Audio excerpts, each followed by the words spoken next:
What's up, ladies and gentlemen, and welcome to our very first Thrilling 32 Throwdown. Now, Danny, last year, what we did in between here of revealing the brackets and the actual submissions and closing of the submissions of the bracket challenge, we'd like to talk about a few of the matchups here in the first round. And we like to give the records, some past Thrilling 32 history, with one goal, maybe giving you some thoughts of maybe about how you should vote. I'm not giving away any answers. You're not giving away any answers. That's clear. But maybe giving you some history and some, talking points, if you will.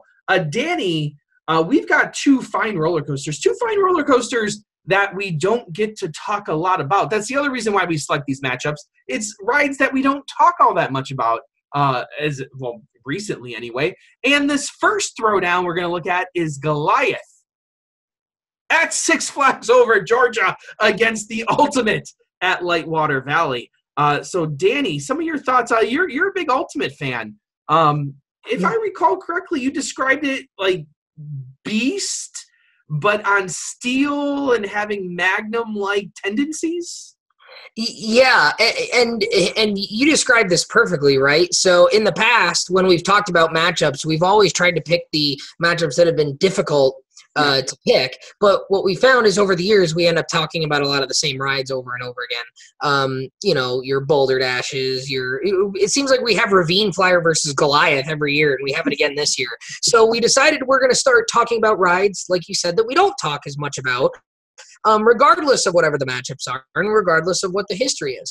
But yeah, the Ultimate really is sort of it's very much a terrain ride, much like the Beast, but it has some airtime moments that remind me of like a Magnum XL 200 in terms of the intensity of the airtime and also the abruptness of it. Magnum is certainly known for being an abrupt ride and certainly is not ever going to be convinced or confused for being a smooth ride.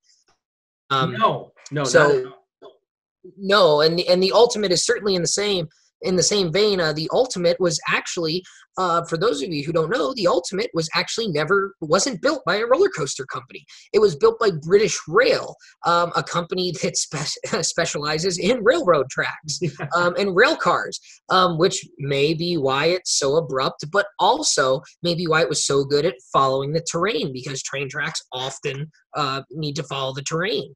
Up, down, around, whatever it is. You've got some bridges, but watch a POV of the Ultimate, and you get a really good sense very quickly of how wild and out of control this ride is, especially in the second half. It's got airtime, it's got lateral forces, it's got terrain, it's got all sorts of wacky junk, and it is just absolutely rough as hell.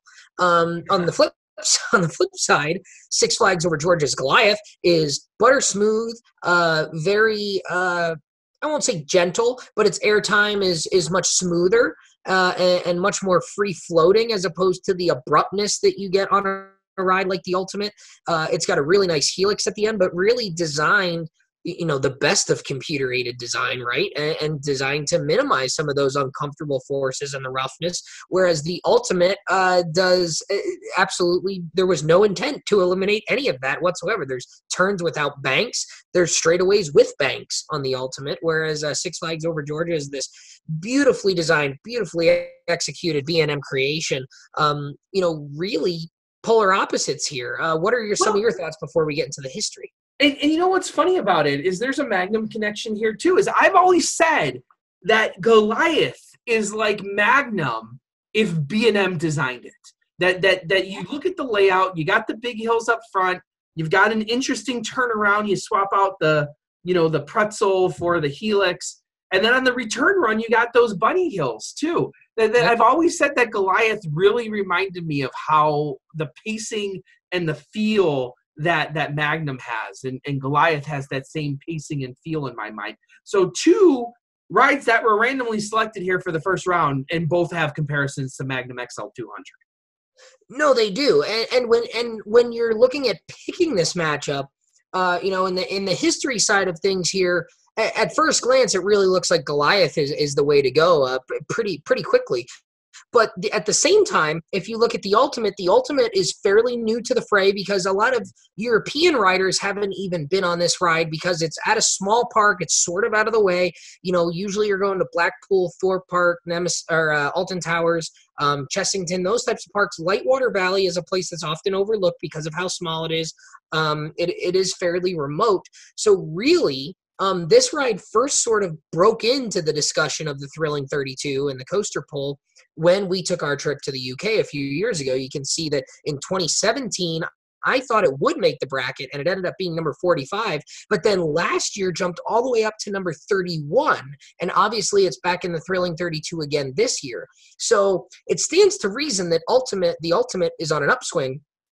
Whereas Goliath has sort of bounced around. It's peaked at ranking number 7 a few years ago. Early on in the second year of the poll, it was actually at number 26, which was its low point, and it's always sort of bounced around the middle. Historically, it's been somewhere between like 15 and 25. It's kind of been in that middle of the pack range where it's got a chance to win a game or two. But with the trend the Ultimate is seeing, I don't think it's out of the question that the Ultimate could maybe pull off a slight upset here. The Ultimate last year was in the Thrilling 32 as his first year, so it's only got the one loss. Goliath historically has not done well in the Thrilling 32. It's always ranked fairly highly, top 20 or so. But as in terms of record, it's actually only 3 and 7 in the Thrilling 32 brackets. Well, I've always said Goliath, I think, is one of the most underranked rides in all of roller coasters. That people sleep on Goliath a lot, and I think it's one. I think it's the best B&M hyper of all of them. I like it the best of all of them. That's just me. But it'll be interesting to see what happens here. Like you said, a lot of at first glance you may think Goliath is the shoe-in, but I think there's a lot to think about here. With the Ultimate possibly moving up as well. So we'll be doing a few more of these throwdowns in the coming weeks here, or excuse me, coming days, because the brackets are due at the end of the month here in January. So as always, I am, of course, Andy Barchak from Chicago, Illinois. And Danny Miller from Binghamton, New York. Right on, Red Warriors. Good luck, guys.